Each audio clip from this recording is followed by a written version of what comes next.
तिल के लड्डू और तिल की चिक्कियाँ हमने बना ली है मूंगफली के साथ। और ये वाले जो तिल चिक्की होती है और तिल और मूंगफली का लड्डू होता है, बहुत टेस्टी लगता है और मकर संक्रांति में सभी के घर बनता है।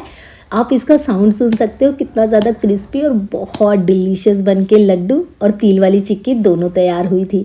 तो चलिए बना लेते हैं फटाफट से तिल का लड्डू और तिल का चिक्की। तो इसके लिए मैंने ले लिया है तिल, बिना पॉलिश वाला लिया है। तो हल्का सा इसका कलर है ना डार्क होता है, पॉलिश वाला तिल का कलर एकदम सफ़ेद सफ़ेद सा होता है। तो आधा किलो मैंने तिल लिया था और उसी के साथ आधा किलो गुड़ ले लिया है।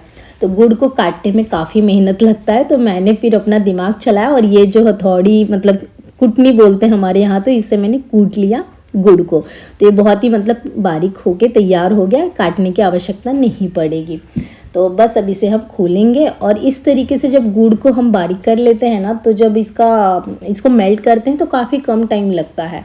तो यहाँ पर मैंने गुड़ को कर लिया है कूट के बिल्कुल चूरा। और साथ ही में मैंने लिया है जितना तिल था उसका बिल्कुल आधा लिया है मूंगफली, क्योंकि मूंगफली और तिल के साथ जब लड्डू बनते हैं तो ज़्यादा डिलीशियस बनते हैं। कढ़ाई गर्म होने के बाद मैं सबसे पहले डाल दूँगी तिल को और गैस का फ्लेम धीमा करके तिल को हम बढ़िया सा भूनेंगे। लगभग 12 से 13 मिनट में तिल है ना बढ़िया भून करके तैयार हो जाता है। और जब ये भून जाएगा तो इसमें से साउंड आने लगेगा, मतलब हल्का सा चटकने लगता है।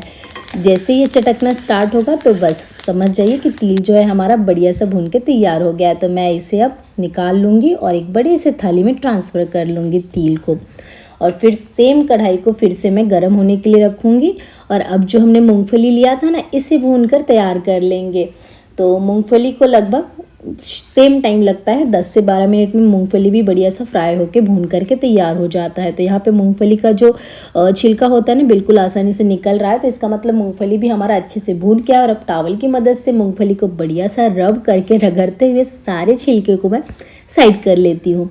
कुछ इस तरीके से बिल्कुल वाइट सी मूंगफली तैयार हो गई। और इसे हल्का सा मैं हाथों से दबा करके ना मूंगफली को टुकड़े मतलब 2 टुकड़ों में हो जाता है आराम से, तो वैसा कर ली हूँ।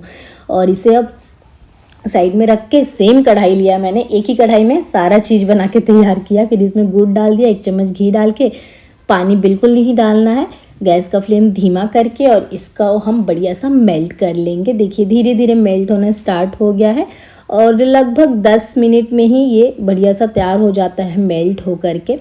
और यहाँ पे धीरे धीरे जो है ना झाग आना भी स्टार्ट हो गया है, हल्का सा गुड़ का कलर डार्क हो गया है। तो मैं पानी में डाल के देखूँगी, इसे चेक करूँगी। तो मैंने इसे निकाला ना, तो अभी खींच रहा है, तो और 1-2 मिनट के लिए हाई फ्लेम पे इसे हम पकाएंगे। खींचना नहीं चाहिए, मतलब ऐसा हम इसे खींचे ना तो फटाक से टूटना चाहिए, तभी मतलब परफेक्ट पाक बन के तैयार हुआ है तिल के लड्डू के लिए या फिर तिल के चिक्की के लिए। तो 2 मिनट के बाद फिर से मैंने पानी में डाला और इस बार चलिए देख लेते हैं हम। तो ये देखिए मैं जैसे ही खींची तो ये टूट गया, तो परफेक्ट है। गैस को बंद कर दिया है और फिर मैंने इसमें डाल दिया मूंगफली और तिल को फटाफट से कर लेंगे मिक्स। और अच्छे से गैस को बंद करके एकदम फटाफट ये प्रोसेस करना होता है, नहीं तो ये जमना स्टार्ट हो जाता है। तो यहाँ पे मैंने लगभग 2 मिनट में ही अच्छे से मिक्स करके तैयार कर लिया। जैसे कि आप देख सकते हो गुड़, मूंगफली और तिल बढ़िया सा मिक्स होके तैयार हो चुका है। तो मैंने जो चॉपिंग बोर्ड रहता है ना स्टील वाला, वो ले लिया था और उस पर है ना घी लगा लिया था और उस पर मैंने आधे से थोड़ा सा कम जो मिश्रण है ना इसमें डाला और हाथों में थोड़ा सा घी लगा के चपटा कर रही हूँ। लेकिन आप हाथों से नहीं, आप स्पैचुला से कीजिएगा, काफ़ी गर्म होता है। और फिर मैंने बेलन से इसे बेल लिया, क्योंकि मैं बना रही हूँ चिक्की मूंगफली और तिल वाली, बहुत डिलीशियस लगता है खाने में। आप कुछ और ज़्यादा पतला करना है तो आप इसे और पतला कर सकते हो, मैंने थोड़ा मोटा ही रखा है। और जब ये गर्म होगा ना उसी टाइम कट लगाना है, मैं लगा रही हूँ, नहीं तो ये हार्ड होने के बाद नहीं कट पाएगा, शेप में नहीं कट पाएगा। वैसे तो निकल जाएगा और टूट जाएगा, लेकिन इस तरीके से शेप में नहीं होगा। तो बस इसे मैं साइड में रख देती हूँ, थोड़ा सा ठंडा होने के बाद फिर मैं आगे वीडियो में दिखाऊंगी आपको निकाल करके। और ये देखिए बिल्कुल आसानी से ये निकल जाता है, बहुत ज़्यादा मतलब बेलते बेलते और कट करते करते ये सेट हो जाता है। और इसे साइड में रख दिया है, हल्का सा वो ठंडा हो जाएगा, फिर मैं आगे वीडियो में आपको दिखाऊंगी उसे बढ़िया सा। और यहाँ पर जो लड्डू है उसका मिश्रण हल्का सा मतलब कि गर्म है, तो मैं पानी लगाया अपने हाथों में और उसके बाद इन लड्डुओं को लेकर के बना रही हूँ। अभी काफ़ी ज़्यादा गर्म है, तो अगर गर्म है तो आप हल्का सा उसे ठंडा होने के बाद भी आराम से बन सकता है। उतना ज़्यादा प्रॉब्लमेटिक नहीं है। और अगर ठंडा हो गया तो आप इसे हल्का गर्म कर लीजिए और फिर बना लीजिए लड्डू। तो यहाँ पे मैंने लड्डू बना लिए हैं सारे तिल और मूंगफली के, और ये हमारी जो चिक्की है मूंगफली और तिल वाली वो भी तैयार हो गई है।